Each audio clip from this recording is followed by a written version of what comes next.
Hi everyone, मैं आज की वीडियो में आपको वेलकम करता हूं। पिछली वीडियो में हमने प्रेसिडेंस के टॉपिक को इंट्रोड्यूस किया था। आज हम उसे आगे कंटिन्यू करेंगे एंड एसोसिएटिविटी के बारे में भी पढ़ेंगे। तो चलिए स्टार्ट करते हैं। हम स्टार्ट करेंगे लास्ट टाइम की एक्सरसाइज के साथ। Write a program which takes 3 distinct integers as input from the user and prints the maximum. आपको यूजर से 3 डिस्टिंक्ट इंटीजर्स मिलेंगे, 3 इंटीजर्स मिलेंगे जो कि इक्वल नहीं होंगे, सब अलग अलग होंगे। आपको उनके मैक्सिमम को फाइंड करना है। तो इसका एग्जाम्पल यहाँ पे गिवन है। अगर आपका इनपुट है 3, 2 एंड 1, तो आपके आउटपुट में आएगा 3 क्योंकि 3 इनमें से मैक्सिमम है। सिमिलरली अगर आपका इनपुट है -2, 27 एंड 55, तो आपके आउटपुट में आएगा 55 क्योंकि 55 इन तीनों में से मैक्सिमम है। तो आपको एक प्रोग्राम लिखना है जो इस मैक्सिमम को कंप्यूट करे। तो आप एक बार वीडियो को पॉज करके इसे खुद ट्राई करें। चलिए अब हम इसके सॉल्यूशन को स्टेप बाय स्टेप बिल्ड करते हैं। पहले हम कुछ रिवीजन से स्टार्ट करेंगे। In the last video, we have already written a program to find the maximum of two numbers using conditional operator.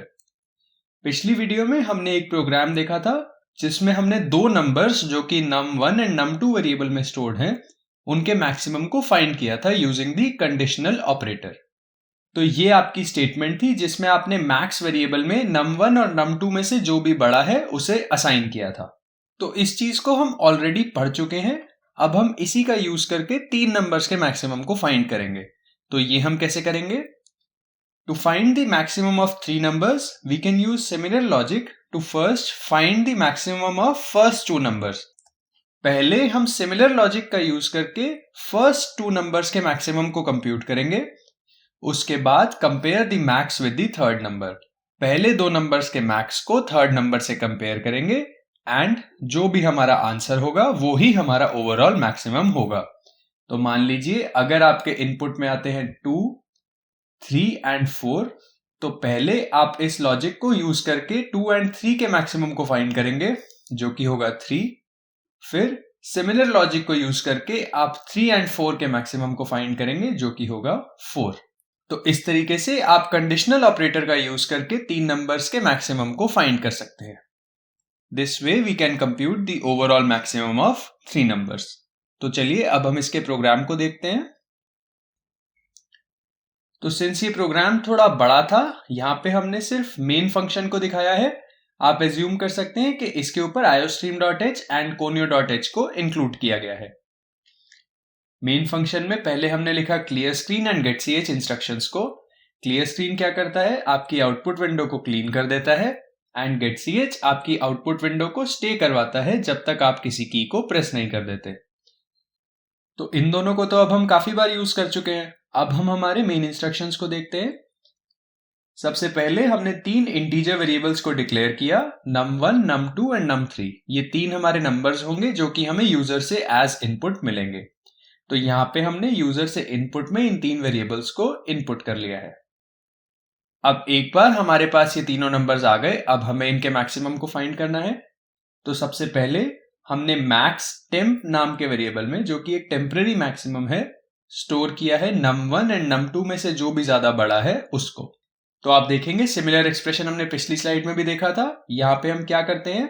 num1 को num2 से कंपेयर करते हैं using the greater than equal to operator. अगर num1 num2 से बड़ा होगा तो हमारे ओवरऑल एक्सप्रेशन की वैल्यू हो जाएगी num1, एंड अगर num1 num2 से छोटा होगा तो हमारे ओवरऑल एक्सप्रेशन की वैल्यू हो जाएगी num2। हमने कंडीशनल ऑपरेटर के बारे में लास्ट वीडियो में पढ़ा था। तो अगर आपको इस एक्सप्रेशन में कुछ कंफ्यूजन हो तो आप एक बार पिछली वीडियो को रिविजिट करें। तो ओवरऑल यहाँ पे होगा क्या? num1 एंड num2 में से जो भी ज्यादा बड़ा होगा उसकी वैल्यू को मैक्स टेम्प में स्टोर कर दिया जाएगा। अब हम नेक्स्ट क्या करेंगे आप ये सोच सकते हैं। हम सिंपली मैक्स टेम्प को num3 से कंपेयर करेंगे यूजिंग अ सिमिलर एक्सप्रेशन। जैसा एक्सप्रेशन हमने ऊपर लिखा था सेम हमने यहां पर ही लिखा है, बट इस बार हम मैक्स टेम्प को कंपेयर कर रहे हैं num3 के साथ।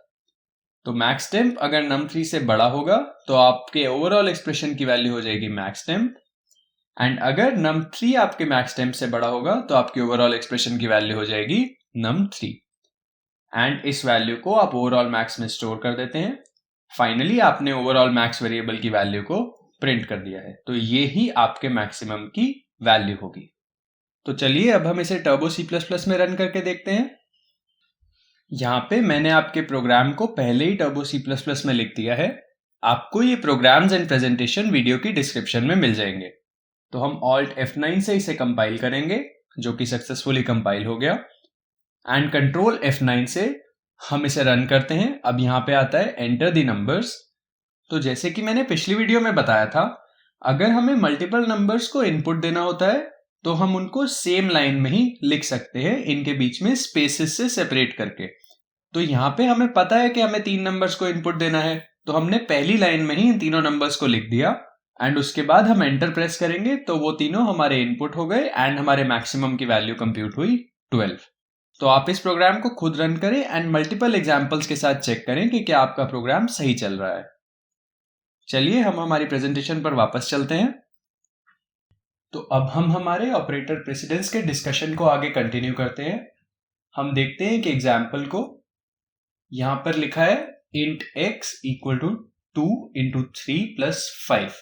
आपको ये बताना है कि x वेरिएबल में क्या वैल्यू स्टोर होगी। तो आप एक बार वीडियो को पॉज करके इसे खुद ट्राई करें। यहाँ पे मेन कंफ्यूजन आपको ये हो सकता है कि जो हमारे दो ऑपरेटर्स हैं, star operator and addition operator, इन दोनों के ऑपरेंड्स क्लियरली स्पेसिफाइड नहीं है। आप इसे ऐसे इंटरप्रेट कर सकते हैं 2 इंटू 3 प्लस 5, जहां पे हमने 2 एंड 3 को स्टार ऑपरेटर के साथ ग्रुप कर दिया है, तो इसकी वैल्यू क्या होगी 2 इंटू 3 जो कि होगा 6 एंड फिर 6 को 5 में ऐड किया गया है तो उसकी वैल्यू हो जाएगी 11। या फिर हमारे इस एक्सप्रेशन को हम ऐसे इंटरप्रेट कर सकते हैं 2 इंटू 3 प्लस 5, जहां पे प्लस ऑपरेटर के साथ 3 एंड 5 को ग्रुप किया गया है, उसके बाद इस एक्सप्रेशन की जो वैल्यू आएगी उसके साथ स्टार ऑपरेटर को यूज किया गया है 2 ऑपरेंड के साथ। तो ओवरऑल हमारी वैल्यू हो जाएगी 3 प्लस 5 जो कि हुआ 8 एंड उसके बाद 2 इंटू 8 जो कि हो जाएगा 16। तो अगर आप अपने प्रोग्राम में इस तरह के इंस्ट्रक्शन को लिखेंगे तो आप देखेंगे कि x में वैल्यू 11 असाइन होगी। तो यहाँ पे हुआ क्या, हमने पेरेंथेसिस का यूज करके हमारे ऑपरेंड्स को क्लियरली स्पेसिफाई नहीं किया, इसलिए हमें कंफ्यूजन हो सकता है कि ये वैल्यू कैसे इवैल्यूएट होगी। इसी कंफ्यूजन को दूर करने के लिए कंपाइलर ने कुछ रूल्स बनाए हैं, जैसे कि ये रूल है that star operator has higher precedence then plus operator. इसका मतलब स्टार ऑपरेटर की प्रेसिडेंस ज्यादा है, स्टार ऑपरेटर की प्रायोरिटी ज्यादा है। तो इसलिए हम पहले मल्टीप्लिकेशन ऑपरेटर के ऑपरेंड्स को ग्रुप करेंगे, उसके बाद हमारे एडिशन ऑपरेटर के ऑपरेंड्स को। तो इसी तरह के रूल्स को हम पढ़ेंगे यहाँ पे ऑपरेटर प्रेसिडेंस के टॉपिक में। बट आपके लिए एक इंपॉर्टेंट टिप है, to avoid such confusions always use parenthesis for writing your expressions unambiguously. तो जब भी आप अपने एक्सप्रेशंस को लिखें, आप पेरेंथेसिस का यूज करके क्लियरली स्पेसिफाई करें कि किस ऑपरेटर के ऑपरेंड्स क्या हैं। तो चलिए अब हम ऐसे ही कुछ और रूल्स को भी देखते हैं। ये टेबल जो हमने यहां लिखा है, ये हमारे ऑपरेटर प्रेसिडेंस के रूल्स को स्पेसिफाई करता है। इन ऑपरेटर्स को in decreasing order of precedence लिखा गया है। इसका मतलब ऊपर वाले ऑपरेटर्स की प्रेसिडेंस ज्यादा होगी नीचे वाले ऑपरेटर से। जब आप नीचे आते जा रहे हैं तो प्रेसिडेंस घटती जा रही है। तो सबसे ऊपर हमने लिखा है हमारे logical not, unary plus and unary minus operator को। Unary plus and unary minus के बारे में हम पहले डिस्कस कर चुके हैं। अगर हम लिखते हैं -x तो यहाँ पे माइनस का सिर्फ एक ही ऑपरेंड है, इसलिए ये हमारा यूनरी माइनस ऑपरेटर है। तो सबसे ऊपर प्रेसिडेंस टेबल में हमने लिखा है logical not, unary plus and unary minus operator को। उसके बाद है हमारे मल्टीप्लिकेशन, डिवीजन, मॉड्यूलस, ये ऑपरेटर्स। उसके बाद addition, subtraction and so on. तो यहाँ पे एक इंटरेस्टिंग चीज जो है वो ये है that operators in the same row have same precedence. तो हमने इस टेबल को ऐसे ही लिखा है कि जिन ऑपरेटर्स को सेम रो में लिखा गया है, जैसे यहाँ पे हमने प्लस एंड माइनस दोनों ऑपरेटर को सेम रो में लिखा है, तो इसका मतलब इन दोनों की प्रेसिडेंस सेम है, इन दोनों की प्रेसिडेंस इक्वल है। तो आप एक बार वीडियो को पॉज करके इस टेबल को खुद पढ़ें कि ये प्रेसिडेंस ऑर्डर कैसा है।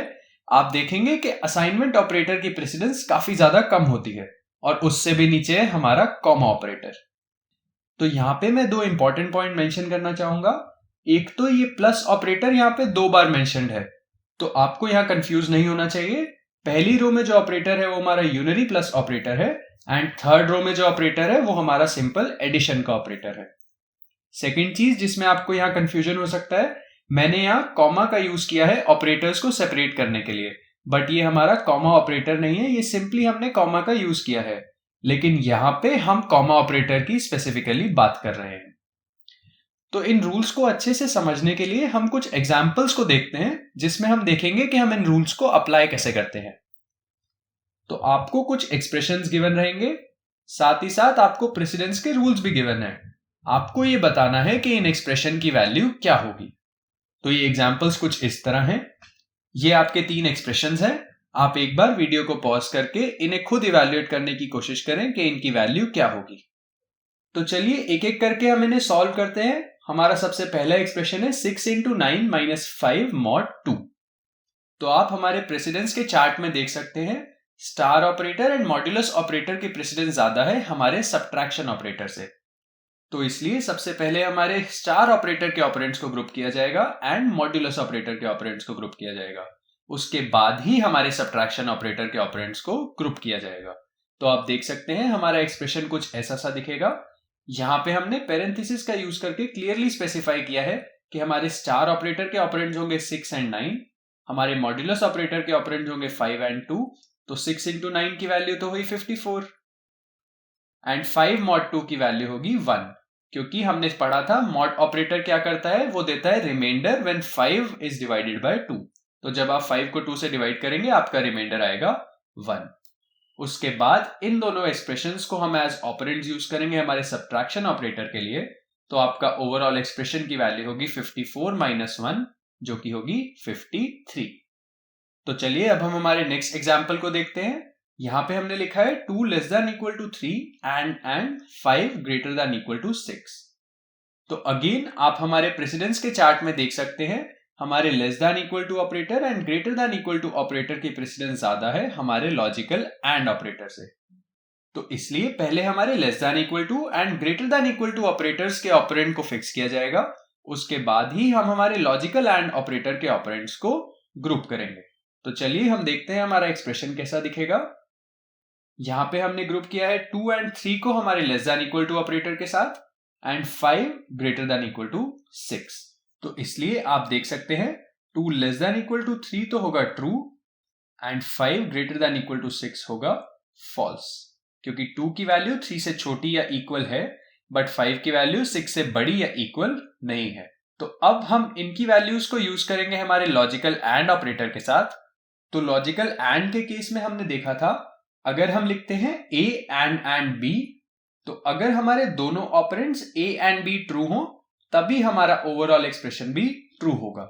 बट यहां पे सिंस हमारा एक ऑपरेंड फॉल्स हो गया तो इसलिए हमारा ओवरऑल एक्सप्रेशन भी फॉल्स हो जाएगा एंड इसकी वैल्यू होगी 0। तो चलिए अब हम हमारे नेक्स्ट एक्सप्रेशन को देखते हैं। यहां पर हमने लिखा है x = 2 × 3 - 7। तो यहां पे 3 ऑपरेटर्स हैं, हमारा assignment operator, multiplication operator and subtraction operator.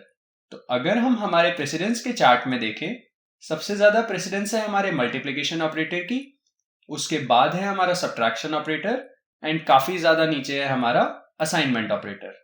तो हमारे ऑपरेटर्स के ऑपरेंड को भी इसी ऑर्डर में ग्रुप किया जाएगा। तो सबसे पहले हम हमारे स्टार ऑपरेटर के ऑपरेंड्स को ग्रुप करेंगे, उसके बाद हम हमारे सब्ट्रैक्शन ऑपरेटर के एंड फाइनली हमारे असाइनमेंट ऑपरेटर के। तो हमारा एक्सप्रेशन कुछ ऐसा सा दिखेगा। यहाँ पे आप देखेंगे हमने 2 और 3 वैल्यूज को ग्रुप किया है हमारे मल्टीप्लिकेशन ऑपरेटर के साथ। उसके बाद हमारे एक्सप्रेशन 2 × 3 को ग्रुप किया गया है हमारे 7 वैल्यू के साथ एंड फाइनली हमारे ओवरऑल एक्सप्रेशन की वैल्यू को असाइन किया गया है x में। तो अगर आप देखेंगे 2 × 3 तो होगा 6, उसके बाद हमने 6 में से 7 को सब्ट्रैक्ट किया है तो हमारे एक्सप्रेशन की वैल्यू हो गई -1 एंड फाइनली हमने -1 वैल्यू को x में असाइन किया है।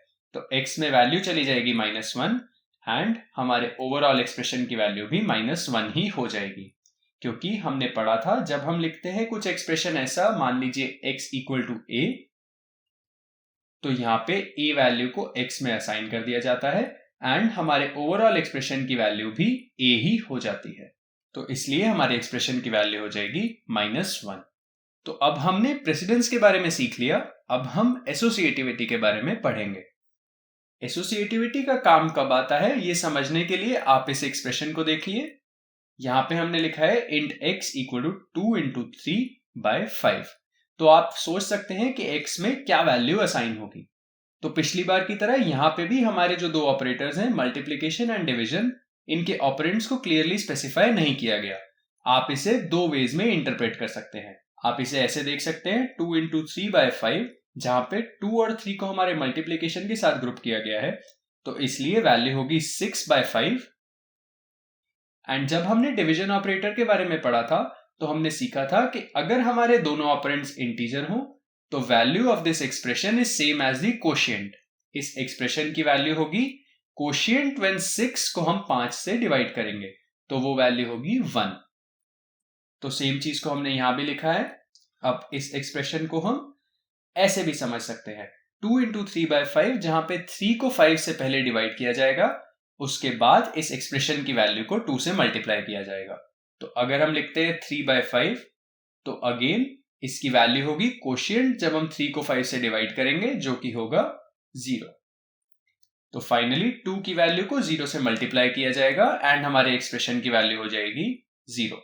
तो पिछली बार तो हमने हमारे एक्सप्रेशन को इवैल्यूएट करने के लिए प्रेसिडेंस के रूल्स का यूज किया था, बट अब जैसे कि हमने हमारी पिछली स्लाइड में पढ़ा, हमारे मल्टीप्लिकेशन ऑपरेटर एंड हमारे डिवीजन ऑपरेटर की प्रेसिडेंस सेम होती है। तो ऐसे केसेस में हम क्या करेंगे? ऐसे केसेस में हम एसोसिएटिविटी का यूज करेंगे।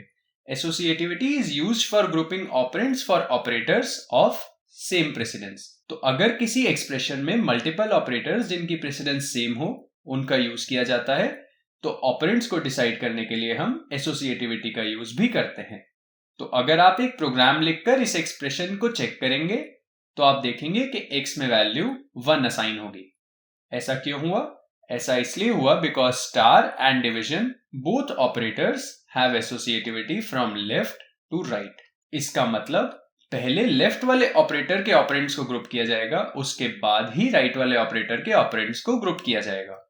सेम चीज को हमने यहां पे लिखा है, the operands for the left operator, जो कि इस केस में था हमारा multiplication, get grouped first, then for the operator on the right, जो कि था हमारा डिवीजन।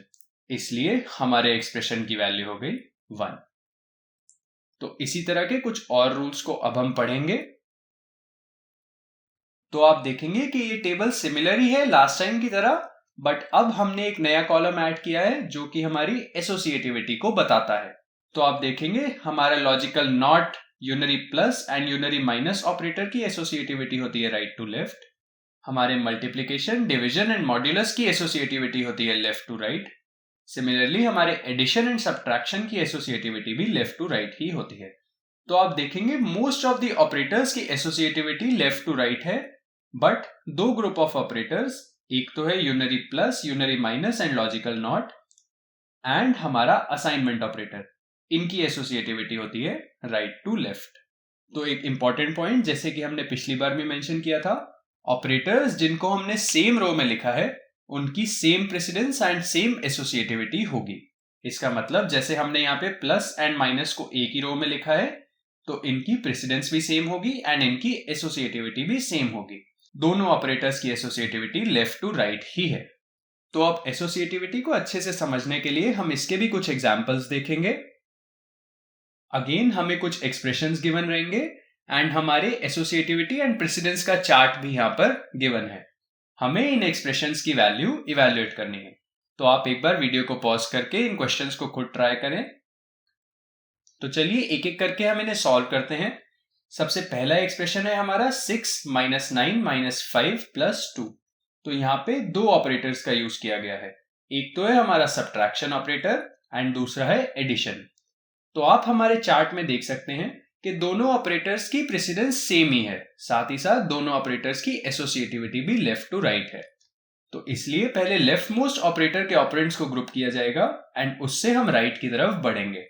तो इसलिए सबसे पहले हमारे लेफ्ट मोस्ट सब्ट्रैक्शन ऑपरेटर को हम देखेंगे, इसके ऑपरेंड्स को ग्रुप करेंगे तो यहाँ पे 6 - 9 हो जाएगा।